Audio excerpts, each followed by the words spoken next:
Envia o link, viu? Envia o link.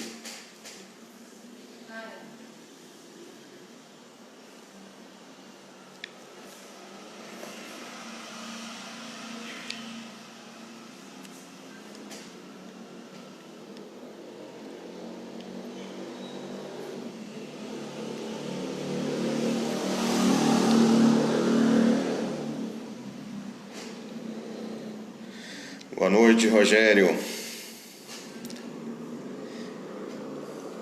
Sejamos todos muito bem-vindos e bem-vindas para a nossa terceira live doutrinária deste ano 2021. Hoje abordaremos o tema, desconstruindo mitos espíritas. E antes de darmos início à nossa fala, queremos fazer uma prece de abertura. Então pedimos a todos que nos acompanhem na prece, buscando dirigir o seu pensamento a Jesus e aos bons espíritos, rogando a assistência generosa desses nossos irmãos do mundo maior, para que eles possam estar em nosso lar, onde quer que estejamos nesse momento, assistindo essa live. E também que possamos emanar as nossas vibrações de amor, de refazimento, de paz, de harmonia, em favor de todos aqueles que encontram-se nesse momento na linha de frente do combate ao Covid-19, envolvendo também os pacientes que encontram-se hospitalizados e ainda aqueles que estão apresentando sintomas leves, encontram-se em seus lares, para que possam se refazer, ter a sua saúde plenamente recuperada. E também pedimos, Senhor, por aqueles que estão realizando nesse instante o desencarne, que eles possam ser muito bem acolhidos pelos espíritos familiares mais esclarecidos, bem como também pelos seus anjos guardiões, a fim de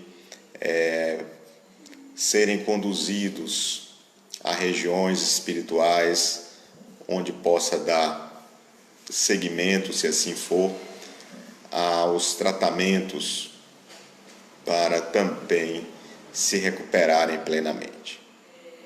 Pedimos ainda pelos nossos familiares, pelos nossos amigos, por aqueles que nos têm como adversários, enfim, por todo, Senhor, que esse nosso globo terrestre possa ser envolvido por Tuas emanações de amor, de paz, de harmonia, para que possamos nos motivar nessa caminhada em favor do nosso crescimento espiritual e em benefício desta humanidade.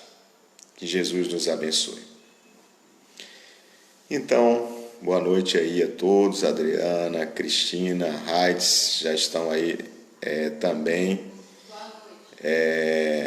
Marília, estou vendo aqui também.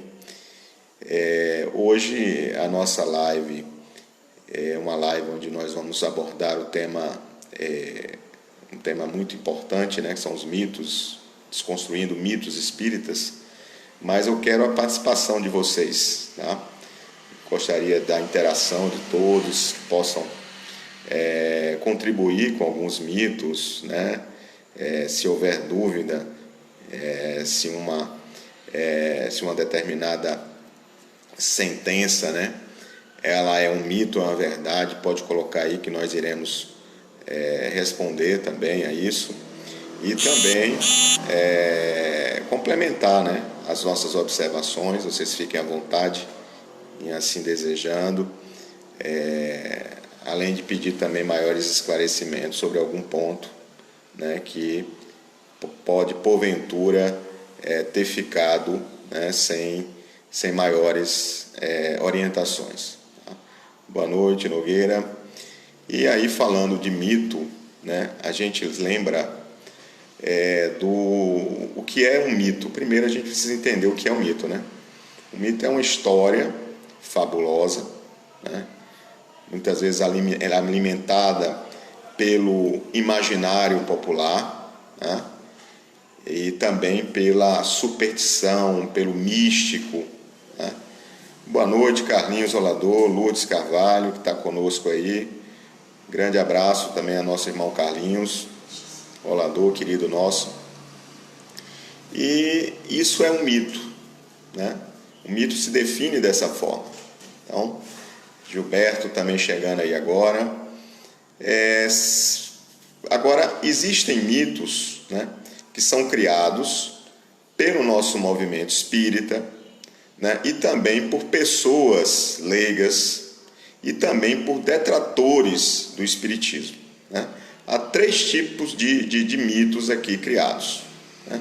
Pessoas leigas que desconhecem totalmente a doutrina dos espíritos, né? Há aqueles detratores mesmo, né? E também dentro do nosso movimento espírita, por faltar o quê? Faltar conhecimento, né? O mito, ele se alimenta da ignorância, da ausência de conhecimento, né?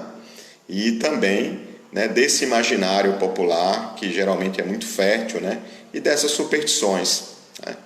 Eu mesmo, por exemplo, quando eu não tinha, era uma pessoa que não tinha quase conhecimento algum da doutrina dos espíritos, quando eu fui procurar por primeira vez uma casa espírita, né, não foi fácil para mim. Eu precisei trabalhar bastante o medo, né, porque eu, com 14 anos, já havia lido uma obra chamada Médiuns e Mediunidade, de Edgar Morin, né, e também uma obra chamada Sementeiras da Fraternidade. Mas a percepção que eu tinha, né, como eu tinha 14 anos, eu não conseguia também filtrar muito daquilo que eu havia lido, né? Então eu imaginava realmente que uma sessão espírita, por exemplo, né, uma reunião espírita, era uma reunião cheia de fenômenos espíritas, né? Então poderia haver ali cadeiras, né, suspensas no ar, enfim, uma série de situações. Então eu fui com bastante medo, né, por primeira vez, e necessitado por tratar-se também, por estar em volta de um problema, um processo obsessivo muito grave. E então tive que enfrentar realmente aquele medo, né? Quando lá cheguei, né, dei-me conta que nada daquilo que meu imaginário havia, né, criado, fantasiado, né, era real, né? Era apenas uma reunião comum, uma reunião religiosa, né, com efeitos religiosos, onde na época, a primeira vez que eu fui, tratava-se de um momento de vibrações, onde a gente realizava preces de abertura, lia o Evangelho e pedia também a espiritualidade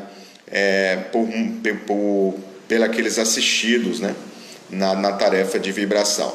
E também recebia passes, né, e eu saía de lá muito pacificado, muito bem, né? Então aquilo me ajudou, né, a desfazer a ideia equivocada que tinha acerca, né, da casa espírita, né? E aí sim, a partir daí, eu tive um direcionamento, né, e comecei a ler as obras para melhor compreender a doutrina espírita. E os detratores do espiritismo, boa parte deles, né, nada sabem acerca do espiritismo, né? Isso é importante que a gente frise, né? Geralmente eles fazem muita confusão com espiritismo com umbanda, espiritismo com candomblé, né? E fazem, às vezes, de uma maneira até intencional mesmo, né? Para provocar um certo pânico, um certo terror nas pessoas, a fim de que elas não busquem, né, a assistência espírita, sob hipótese alguma, né? Então a gente vê, por exemplo, pessoas às vezes reproduzirem discursos, né, equivocados, pessoas que fazem parte de seitas, de religiões aí, reproduzirem esses discursos equivocados, né, de que o espiritismo não é não é uma doutrina cristã, que o espiritismo, né, tem como referência os mortos, né, etc, etc, etc. E aí quando a gente questiona essas pessoas, mas vem cá, fulano de tal, quantas obras espíritas você leu para poder, né, chegar a essa conclusão? E aí e aí a pessoa diz, não, nenhuma. Eu falei, sim, mas por que você se sente, né, tão apto em falar daquilo que você desconhece e ignora, né? Já que você não tem um conhecimento. É porque eu vi o pastor, eu vi fulano de tal que lê a Bíblia, que faz isso, faz aquilo. E aí, geralmente, né, sai por essa tangente, né? É leviandade da parte nossa, né, falar daquilo que nós desconhecemos, daquilo que nós ignoramos. Nós precisamos, né, para falar bem ou para falar, né, trazer uma crítica benéfica ou até mesmo, né, correta, adequada, a gente precisa primeiro, né, analisar a estrutura doutrinária que o Espiritismo tem a nos oferecer, para daí a gente poder fazer as nossas conclusões, né? A gente ter as nossas opiniões a respeito. A Adriana está aqui dizendo, aqui, se manifestando, que a primeira vez que fui a um centro espírita, as minhas pernas tremiam, tanto de medo de ver algum espírito, né? Tinha medo de fechar os olhos e de abrir os olhos. É isso mesmo, Adriana. Então, geralmente as pessoas, né, quando elas não vão conduzidas, e às vezes até vai já sob a orientação, mas a gente tem esses medos que incutiram na gente, né? Então, a gente vai desconstruindo, né, à medida que a gente se permite conhecer essa doutrina tão maravilhosa e que nos auxilia, nos consola e nos conforta tanto, né? Mas a gente não vai tratar muito desses mitos, né, criados, né, pelos detratores da doutrina espírita, nem tampouco pelos leigos no espiritismo. A gente vai abordar mesmo, né, nosso objeto de assunto vai ser mais voltado aos mitos espíritas criados pelo nosso movimento espírita, né? E por que acontece isso, né? Acontece a criação de mitos espíritas, porque na maioria das vezes a gente acaba, às vezes, conhecendo a doutrina espírita por caminhos equivocados, né?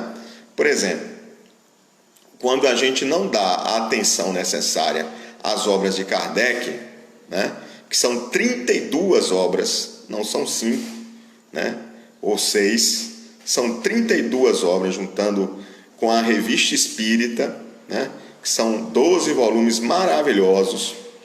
Então a gente consegue, né, ter realmente uma ideia plena, né, do conjunto dos princípios e dos fundamentos espíritas. A partir deste conhecimento, né, a gente pode fazer um juízo de valor daquelas tais obras denominadas obras complementares, né, e assim ver se essas obras estão ou não de acordo com o pensamento doutrinário, né? É importante que a gente comece por Kardec, né? A maioria das vezes a gente acaba sendo até orientado e orientando pessoas a começarem com um romancezinho espírita, uma coisa assim, mas não é o recomendável, né? Porque não há nos romances espíritas bases doutrinárias seguras. Então é preciso que Kardec, na introdução do livro dos Médiuns, ele vai nos falar que nós deveríamos começar, né, com o estudo da doutrina dos espíritos a partir da obra O que é o Espiritismo, né? Geralmente a gente pensa logo no livro dos Espíritos. Não. Kardec fez uma outra obra bem pequenininha, né, chamada O que é o Espiritismo, em forma de diálogo, né, onde ele traz, de forma bastante resumida, todos os princípios espíritas, tá? Depois desta, a gente deveria estudar a obra O Livro dos Espíritos. Depois do Livro dos Espíritos, aí ele vai nos indicar, nos sugerir o estudo da Revista Espírita. E aí só depois o Livro dos Médiuns, né? Para que a gente consiga compreender, porque a doutrina espírita ela tem uma dinâmica muito particular, né? As observações de Kardec, por exemplo, inicialmente, muitas delas foram ampliadas, algumas delas foram até revisadas, né? Por meio das observações que Kardec fez a posteriori, com mais recursos, né?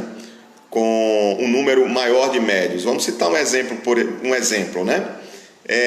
O Livro dos Espíritos, por exemplo, continha apenas 509 perguntas e respostas, tá? Na sua primeira edição. E foi um livro que não havia comentários de Kardec, né, em torno das respostas que eram formuladas, mas aí depois, né, depois de 2 anos, depois Kardec lança então, e contou com a contribuição de um pouco mais de uma dezena de médiuns, né, para que a obra chegasse, né? E aí a obra definitiva, né, a segunda edição, que a gente geralmente usa, 1019 perguntas e respostas, já contou com a contribuição de praticamente 1000 centros, 1000 casas espíritas, que estavam, né, sob a égide da Sociedade Espírita de Paris, que era coordenada por Allan Kardec. Então, todos esses médiuns, né, de diferentes partes do mundo contribuíram, né, na codificação dessa doutrina maravilhosa. Então, houve uma ampliação, e ao tempo que houve ampliação, houve, né, também a revisão de alguns conceitos. Mas a gente vai deixar isso para um outro momento, que não é o tema, né, de hoje. Então, um mito, muitas vezes, que a gente ouve, embora que não seja tão recorrente, né, é o mito das penas eternas, né? Espíritos primitivos, por exemplo, né? Espíritos primitivos, quando eles desencarnam, né, eles às vezes acabam e percebendo a realidade da vida, né, que é muito mais ampla do que aquilo que eles imaginavam, né, com os comportamentos egoístas e orgulhosos que tinham em vida, né, e portanto materialistas. Quando eles se dão conta da realidade espiritual, muitos, né, acabam sofrendo, né, pelo fato de ter feito tanto mal. Entram num processo de arrependimento, né, e sofrem bastante. Ou até mesmo sofrem por estarem muito presos ainda à ideia da matéria, né, muito apegados a questões materiais. E quando a gente assiste esses espíritos num atendimento mediúnico, eles às vezes perdem até a noção de tempo. Eles não sabem, às vezes eles passam dezenas de anos num total sofrimento, né, centenas de anos. E isso é muito comum ocorrer, né? E até porque o tempo também no mundo espiritual, é importante que a gente diga, ele não funciona também da forma como funciona para nós, né? As leis da matéria, elas são aplicadas para essa nossa realidade corporal, né? As leis da física no mundo espiritual são totalmente outras, né? Então não há como o tempo passa totalmente diferente. O espírito ele tem, ele dependendo do grau de maturidade evolutiva dele, ele pode ter acesso ao passado, ele pode ter acesso ao futuro, né? Por quê? Porque não há para ele, né, não há nesta dimensão de vida, né, esse embargo, né, que a lei física acaba criando, né, em nossa vida aqui corpórea, tá? Então, uma outra questão, né, karma, a questão do karma, né, que é algo muito citado Lourdes Carvalho está aqui conosco. Estou feliz, pois estou assistindo a palestra na casa de papai, que tem poucos dias que desencarnou. E espero no Senhor que o Senhor tenha recebido ele com muito amor e muita paz e que ilumine o espírito. Que assim seja, minha irmã Lourdes. Gratidão por estar conosco neste dia, nessa live ao vivo conosco. Certamente seu pai foi muito bem acolhido, né, pela nossa grandiosa e generosa espiritualidade, né? Então aqui é uma questão também que a gente aborda muito, a questão do karma, né? E essa questão de karma, como é que é, né? Existe ou não existe, né, karma? E aí a gente vai ver que não existe karma, né? Para a doutrina espírita, na verdade, não existe essa questão de karma.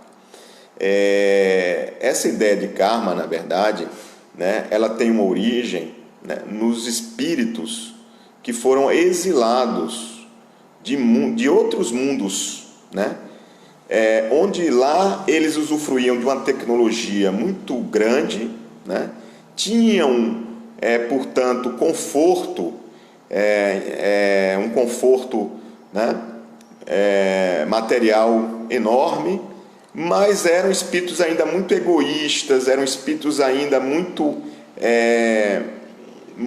orgulhosos e estavam prejudicando a harmonia desses mundos que já estavam no outro patamar de evolução, que era mundo de regeneração, né? Já estavam perturbando. Daí eles foram exilados, né, para mundos inferiores, né, como, por exemplo, o nosso mundo aqui, que é um mundo de provas e expiações ainda, e já foi no passado, né, um mundo primitivo. Então esses exilados vieram para cá. Talvez nós, né, sejamos um desses exilados, né, seja de capela, né, como a literatura espírita chega a afirmar, né, mas há também outras possibilidades aí, porque há esse intercâmbio, né, essa transmigração é um princípio espírita, né? Nós não encarnamos em apenas um mundo, né? A gente cumpre o nosso processo evolutivo, às vezes em vários mundos. É possível isso acontecer. Pois bem, então esses irmãos, esses exilados, né, eles trouxeram no seu inconsciente coletivo a ideia, né, de que de um paraíso perdido, né? A ideia de que estavam no paraíso, estavam com Deus, né? Que estavam e foram expulsos deste paraíso, foram castigados. E aí quando a gente vai, né, perceber que essa ideia de castigo, portanto, surgiu, né, como espécie de lei natural, né, dentro dessa ideia equivocada, né, o castigo divino. Eram castigados, eles se sentiam assim por estarem num planeta muito inferior, né, sem usufruir de nenhum tipo de benefício que existiam em seus mundos, né, de origem. Então, né, criou-se essa cultura. E aí a gente vai perceber isso na cultura hindu, né, a gente vai perceber isso na cultura, né, dos hebreus, né, e de todas as grandes civilizações. Quase todas as grandes civilizações falam de espíritos decaídos, né? Decaídos de onde, né? Decaídos do paraíso, né? Ou expulsos dele, enfim, né? Por quê? Porque isso é, na verdade, né, um arquétipo, né, um atávico que nós trazemos desta realidade que vivenciamos e, né, sentimos como se fosse penitência, né, ao fato de estarmos num planeta muito mais grosseiro do que o de origem. Daí surgiu então essa ideia, né, que a filosofia vai chamar de heteronomia, né, que é a ideia de que a moral ela está, né,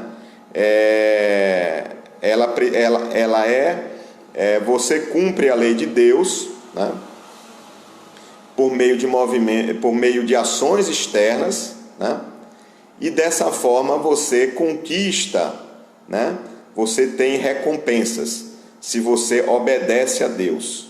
Se você desobedece a Deus, né, você então é castigado. Então, o princípio da filosofia heterônoma, ela usa, né, essa consequência, tá? Recompensa ou castigo, né? Então, todas as religiões tradicionais, convencionais, né, elas vão usar esse artifício, né, mesmo. Inclusive as igrejas cristãs, né, elas usam muito dessa ideia, né? E aí por isso que a questão do karma é assim algo realmente absolutamente equivocado. Por quê? Porque a doutrina espírita nos esclarece que a lei natural, né, que rege o mundo espiritual é a liberdade da vontade, né, e da moral que é autônoma. A moral é autônoma. Ela não deve ser, né, algo realizado por imposição de um Deus, de uma religião, né, de qualquer coisa assim. Ela deve ser realizada por meio da nossa conscientização de que o bem é realmente o caminho, né? É o caminho que nos levará realmente a melhoras, né? Nos libertará dos nossos sofrimentos. E aí a ideia do sofrimento, né, deixa de ser um castigo, né, deixa de ser uma lei determinista, né, que vai nos punir pelos erros que nós cometemos, e passa a ser encarado, percebido por Kardec, pelos espíritos da codificação, como sendo inerente à nossa imperfeição, né? O sofrimento moral é algo que é inerente à imperfeição que nós carregamos, né? E aí, fazendo um comparativo, né? Quando nós pegamos, por exemplo, um copo, que este copo está quente, né? O que é que a gente faz geralmente? A gente pega, se a gente tiver condição de colocar em algum lugar, a gente coloca, né? Senão até no chão a gente joga, se estiver muito quente. Não é isso? A gente se livra por meio do quê? Por meio da vontade, né? Se algo está me incomodando, está trazendo desconforto, está trazendo... a gente pode exercer nossa vontade e deixar lá, né? Deixar aquele mal lá. E isso é o que os Espíritos nos ensinam, principalmente na obra O Céu e o Inferno, né? Que é a obra onde Kardec vai melhor esclarecer a moral espírita, né? Demonstrando para nós que essa moral espírita, ela difere da moral, né, ensinada pelas religiões tradicionais, que tem, né, como referência essa heteronomia, essa ideia da recompensa e do castigo, tá? A ideia do espiritismo é totalmente outra, portanto, tá? Então, o sofrimento moral que a gente carrega, ele é fruto realmente da nossa imperfeição. Ou seja, o espírito que é egoísta, que é orgulhoso, né, ele vai sofrer consequências naturalmente das suas ações equivocadas, né?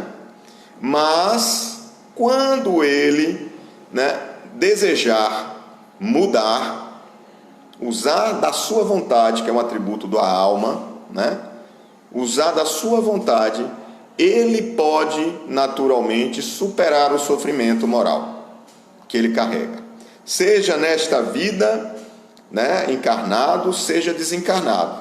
Assim como a gente pega o copo e larga o copo, né, quando ele está nos causando muita dor. Então a gente pode agir desta forma, né? Podemos agir dessa forma. Aqui nós temos, e agora eu saí aqui, tentei, deixa eu ver se eu consigo ainda salvar aqui. O desconhecido por vezes gera o medo. As experiências com o mundo espiritual deveriam ser vistas como naturais. Temos ainda um longo caminho de aprendizado pela frente, mas com certeza um dia certamente superaremos essa dificuldade. É isso mesmo, Rogério, ainda temos essas dificuldades, né?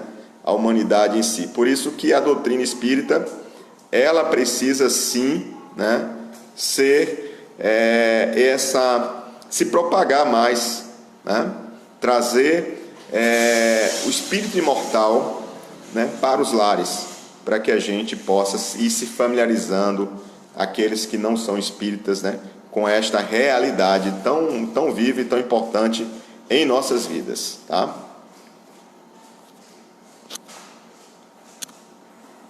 Pronto, aqui a gente, deixa eu só, eu agora sumi aqui na tela, eu queria saber se vocês conseguem me ouvir, me avisem aí, por gentileza, que eu não estou me vendo aqui, não estou me percebendo.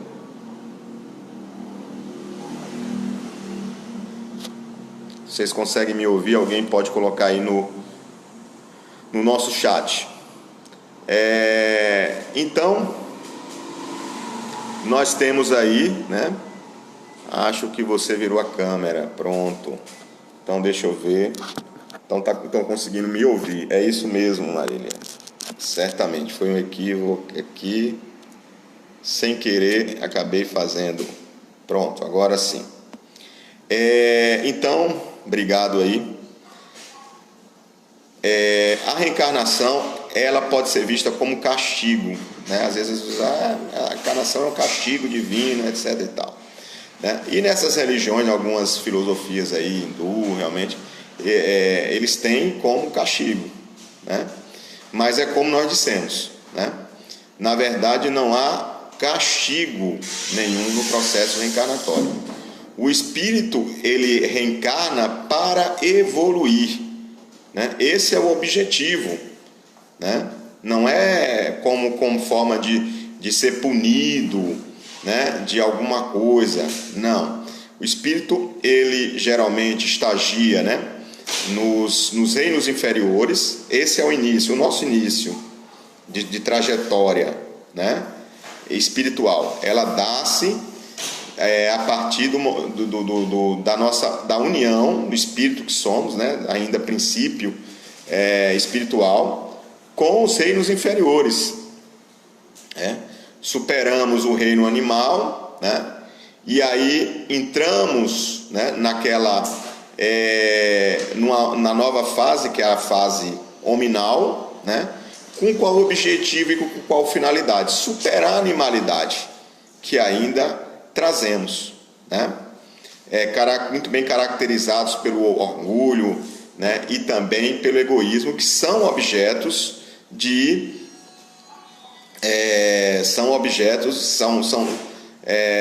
na verdade, acabam derivando, né, uma série de outros defeitos, de outras paixões, né, de outras imperfeições, tá?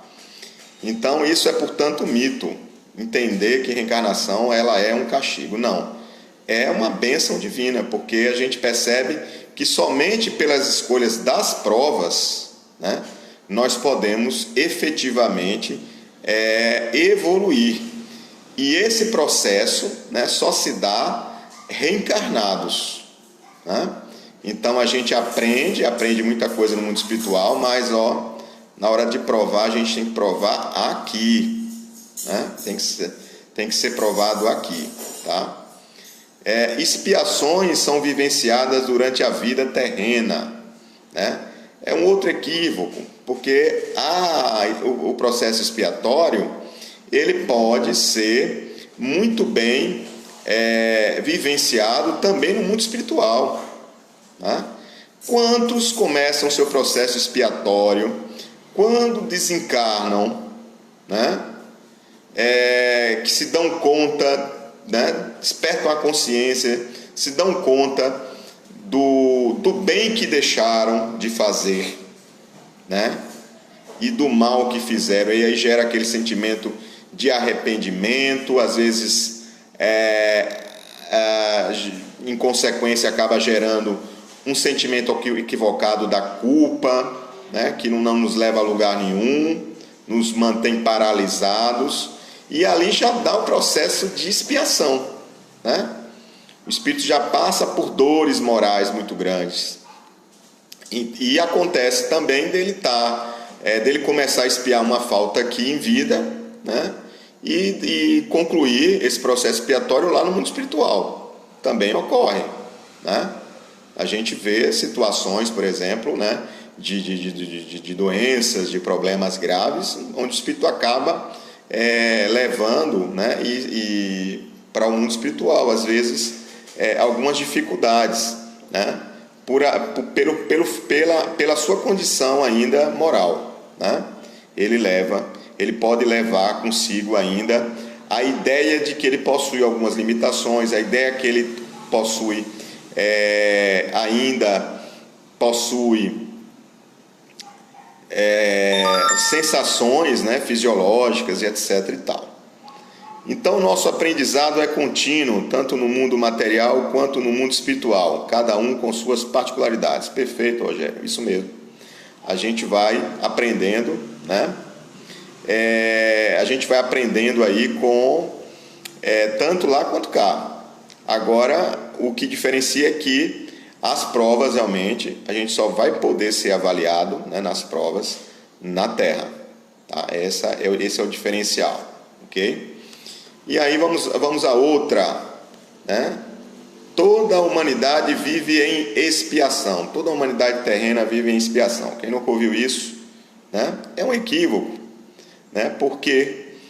Porque há espíritos ainda, né, nativos da Terra, né, que não possuem orgulho, que não possuem egoísmo, não estão contaminados com orgulho, não estão contaminados com egoísmo. Espíritos simples ainda, né?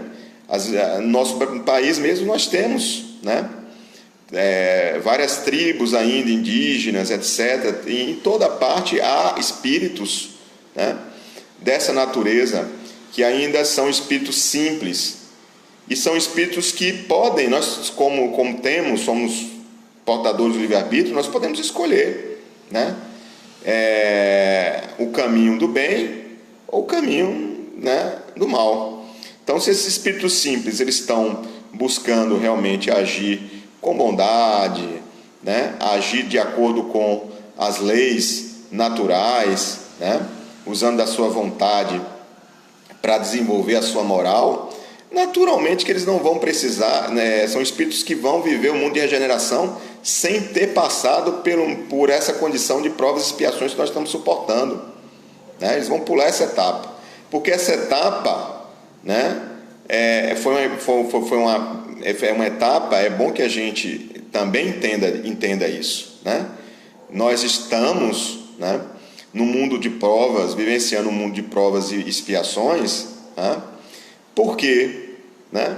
Porque nós transviamos, somos os transviados, né? Como o Espírito de Verdade vai nos dizer, os transviados, né, de Israel.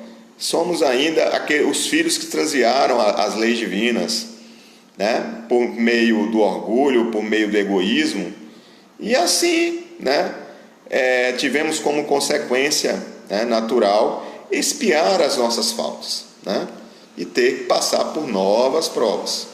Então o espírito ele se arrepende, né, esse é o processo.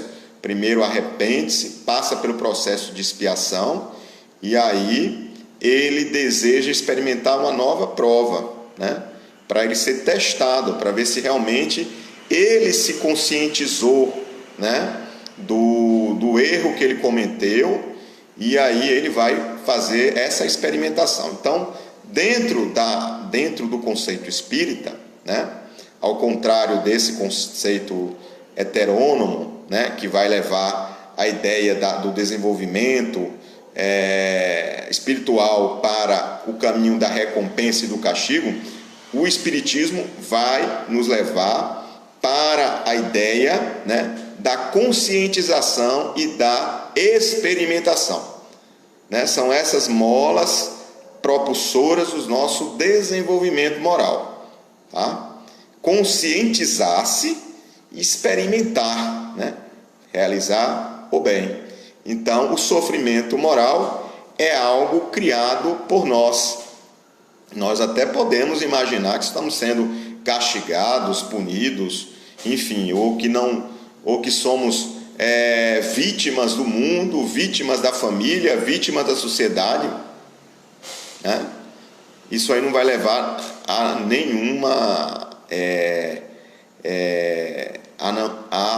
nenhum entendimento correto e adequado, né, sobre nós. Nós somos o artífice do nosso destino.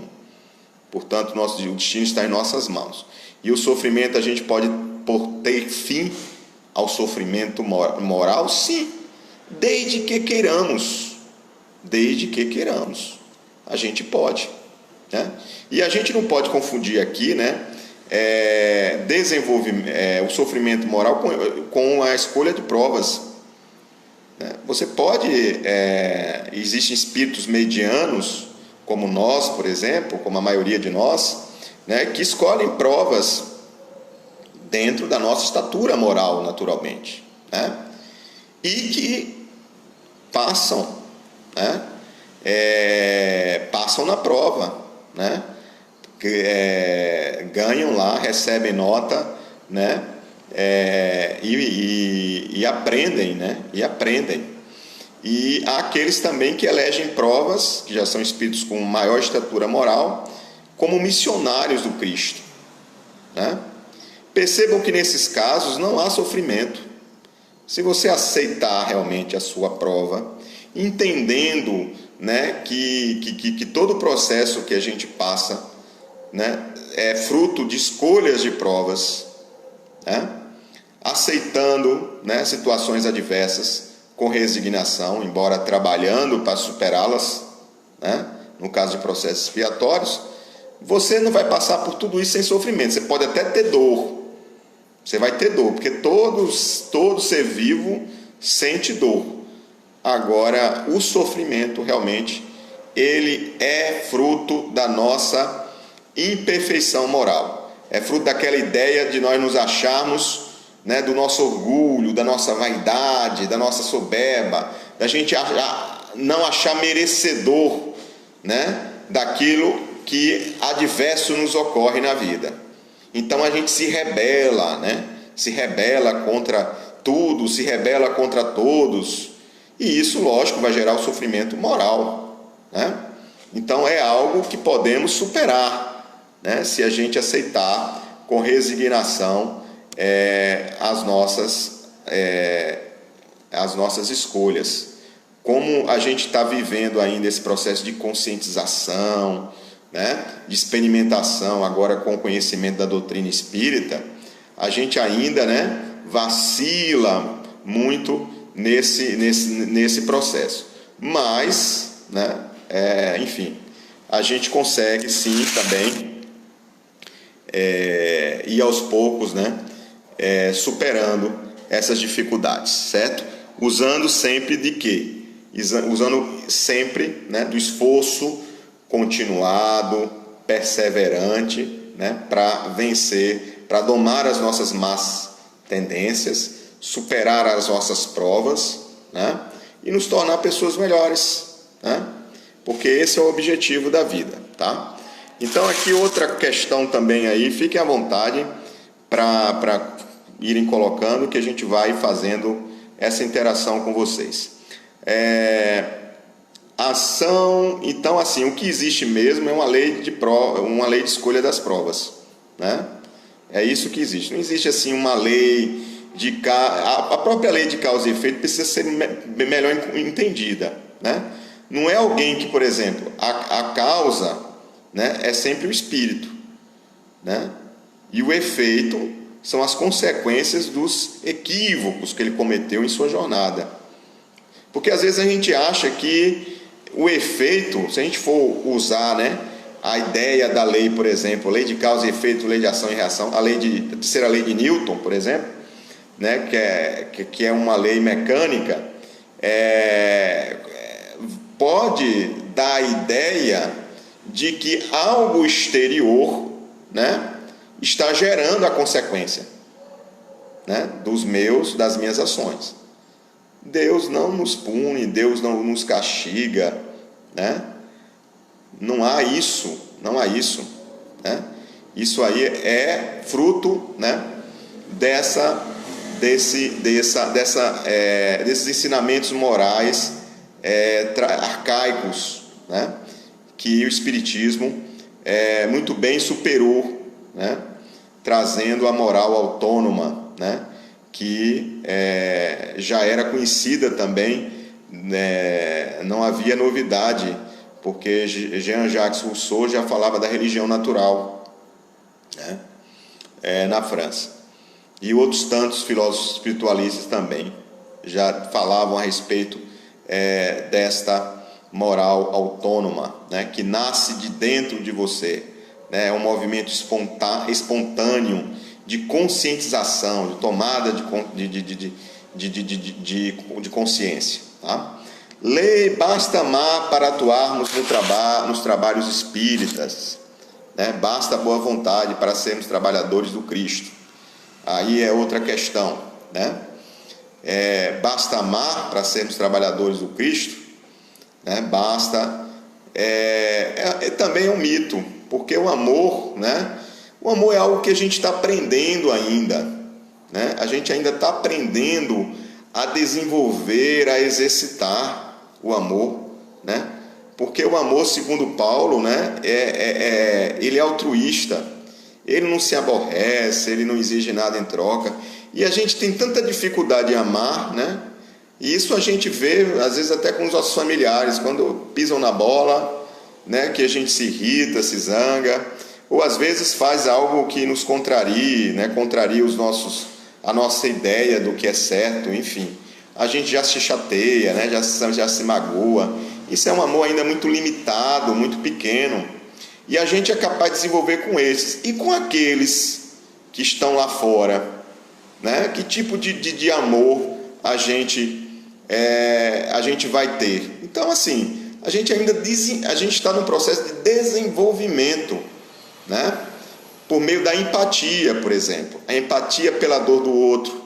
Aí a gente ora pelo outro, né? Como a gente fez aqui, oramos, né? Buscamos nos colocar na condição do outro, porque isso é uma forma da gente exercitar, né? Começar a exercitar esse amor que é muito amplo, né? E que a gente não abarca devido ainda, né, às nossas limitações. A gente vai abarcar isso uma vida só. Então, assim, dizer que amor não é bem por aí, né? Boa vontade também não é bem por aí, porque tem pessoas que têm boa vontade, né? E aqui, por exemplo, tiveram inúmeras pessoas com boa vontade, mas que por algum motivo não estão conosco agora. Então, a gente precisa de vontade, né, para sermos trabalhadores de Cristo, vontade mesmo, né? Porque quem tem boa vontade é aquela pessoa que ainda está em cima do muro. Hoje, né, se não chover, se não fizer sol, se não fizer calor, eu participo, eu isso, eu aquilo. Então, essa é a pessoa da boa vontade, né? A pessoa da vontade, ela está ali, no dever consciencial dela, cumprindo, né, com o seu dever consciencial, tá? Então, há diferença também. É preciso que a gente esteja atento a essas questões. Então, esse amor a gente precisa, a gente vai desenvolvendo, mas a gente não pode amar um desconhecido, né? A gente não vai amar um desconhecido, né? Tem uma ideia equivocada, por exemplo, que o passe é apenas a transmissão do amor. Como é que você vai ter amor por uma pessoa que você nunca viu na vida? A gente já tem dificuldade de amar, né? Quem a gente está na nossa convivência diária, imagine aquele que você nunca viu. Então é isso, a gente tem que amar realmente aquilo que a gente está fazendo. Quer dizer, o bem, a prática, né, do bem, o instrumento que a gente está utilizando para beneficiar as pessoas, né? E buscar ter empatia, respeito por elas, porque isso aí a gente vai, aos poucos, né, desenvolvendo esse amor na amplitude que deve ser, né, desenvolvido. Então, viver, aqui nós temos uma coisa, Rogério fala aqui, que a consciência de que precisamos evoluir nessa nossa jornada de reencarnações, que as experiências vivenciadas sejam boas ou ruins, vai nos proporcionar elementos importantes para essa escalada. É isso mesmo, Rogério, com certeza. Todas as experiências que nos chegam, né, de boas ou de ruins, elas podem favorecer o nosso crescimento moral, se assim fizermos uso da nossa vontade, né, infiltrar, né, todo o mal que nos chegou, que nós cometemos, eu filtro, digo, olha, realmente eu equivoquei, eu errei nesse ponto, então eu vou trabalhar agora para poder, né? Então a gente pode aproveitar realmente, porque o erro ele exerce essa função também pedagógica em nossas vidas, né? Desde que nós nos permitimos. Tem gente que é teimosa, né? Insiste lá o tempo todo no erro, né? Mas um dia, vai se dar conta de que no caminho não é esse, né? E aí então é chegada a hora, deixa eu dar uma olhada aqui, a gente tem alguns minutinhos, é chegado a hora do despertar da consciência, né? Que vai chegar para todos nós, cada um tem seu momento, né? Então aguardemos, façamos a nossa parte, né? E se puder contribuir na evolução do outro, né?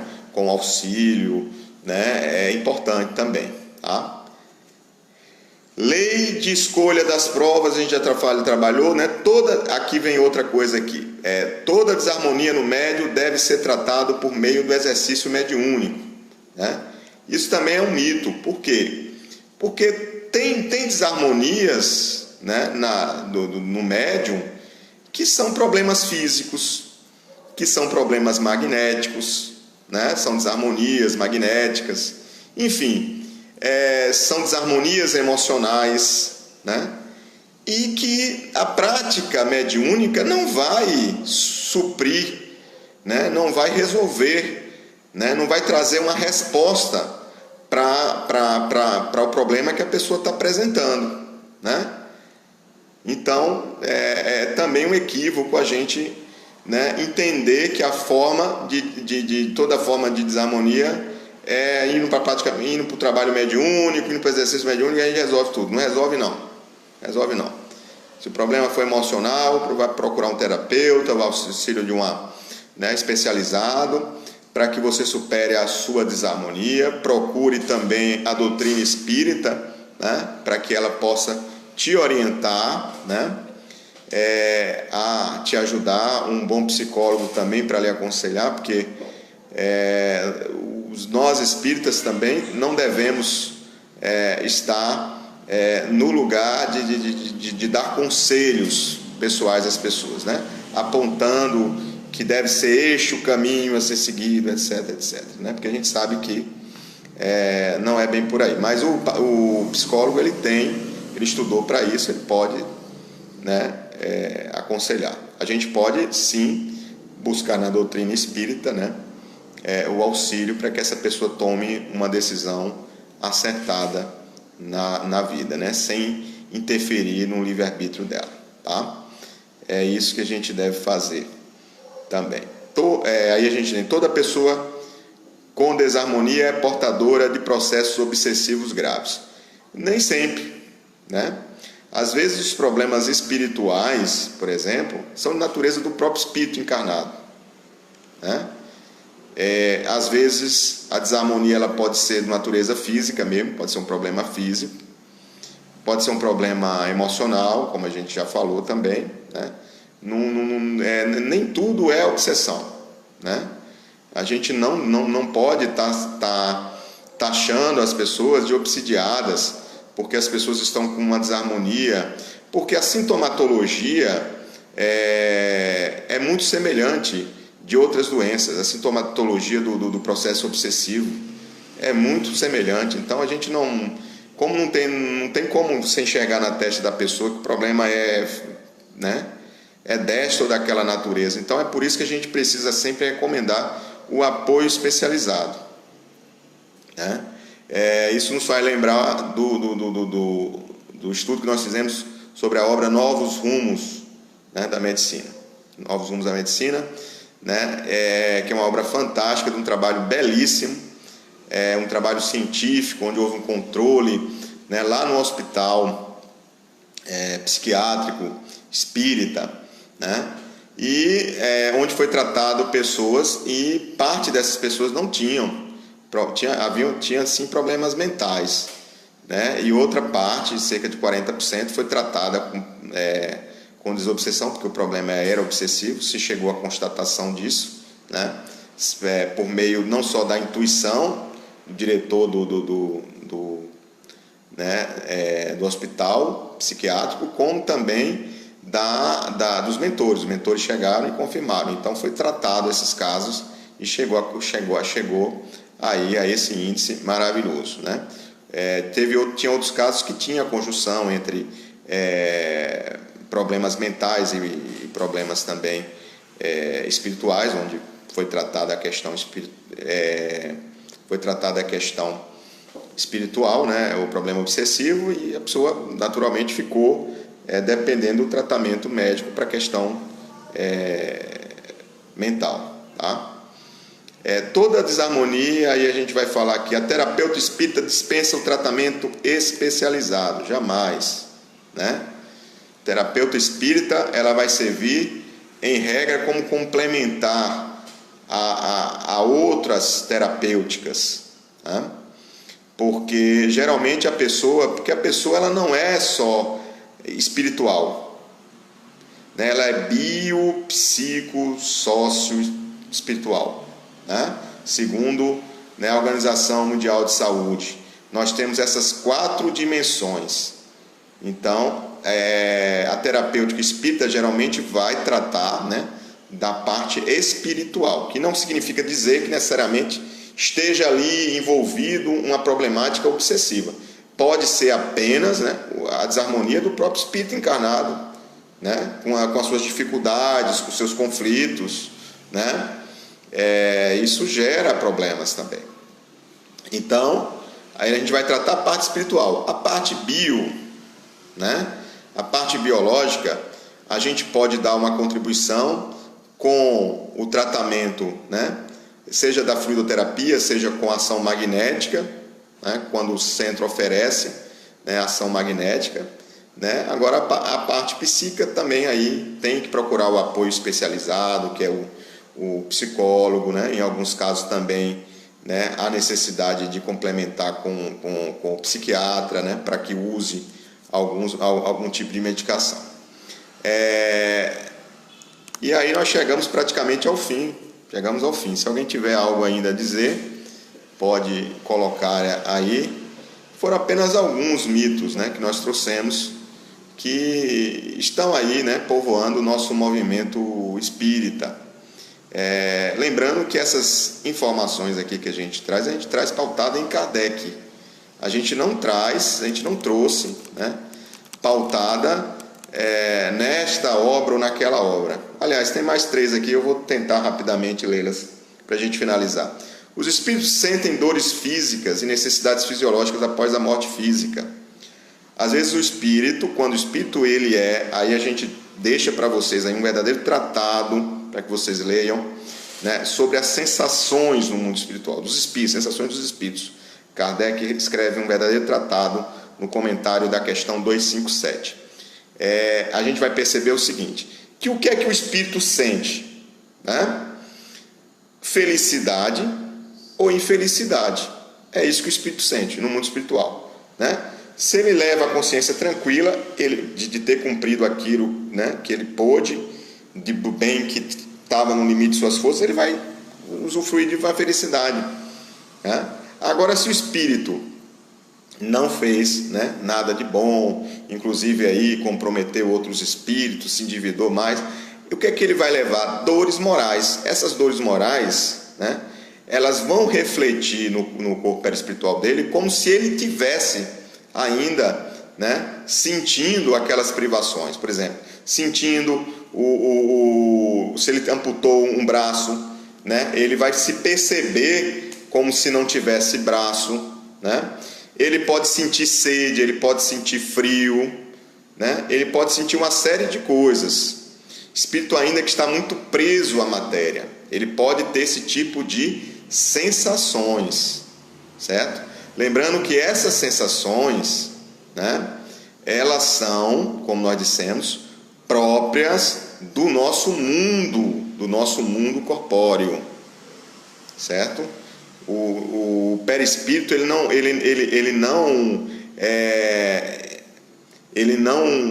capta esse tipo de impressões, de registros, do nosso mundo corporal aqui. Então essa sensação maravilhosa de ir à praia, sentir aquele vento maravilhoso e tudo mais, aquilo ali aproveite quando está encarnado, né? Porque quando desencarnado você não vai sentir isso, porque isso é produto, né, dos nossos órgãos, né, de percepção, né? É que nos faz sentir, perceber essas coisas, ter necessidades fisiológicas. Isso é do corpo físico. Mas há espíritos que ainda pensam que realmente, né, precisam disso. E aí vivem ainda muito apegados a matérias e aí criam realidades no mundo espiritual, né, onde vai precisar realmente de cirurgia, né, vai precisar de uma série de coisas. Mas geralmente, quando a gente orienta no plano espiritual, os espíritos dão-se conta de que eles né, de que eles não têm braço nenhum amputado, de que eles não têm nada, enfim, né, de que eles não estão sentindo frio, que aquilo ali é um problema realmente de natureza moral, né, ou calor. Muitas vezes o espírito morreu em umas condições dessa e ele levou, né, muita dor e muito sofrimento, às vezes foi morto em condições assim cruéis, e aí ele leva o trauma realmente, ele sente, de fato ele sente, mas é uma dor moral, essa dor não é física, né? Porque o perispírito, quando está sem o corpo físico, ele não tem essa possibilidade de registrar as impressões do nosso mundo corpóreo, tá? Isso aqui quem fala é Kardec, né? Os espíritos, aí todos os livros rotulados como espíritas devem ser aceitos sem reservas. Não, de jeito nenhum, né? Não é porque o livro é rotulado como espírita que você vai né, aceitar tudo que vem. Primeiro, Kardec vai dizer na introdução do Evangelho segundo o Espiritismo que os espíritos emitem suas opiniões pessoais, né? Esta é uma realidade. Os espíritos emitem sua opinião pessoal e, dependendo da sua evolução, né, eles podem ou não falar, trazer verdades.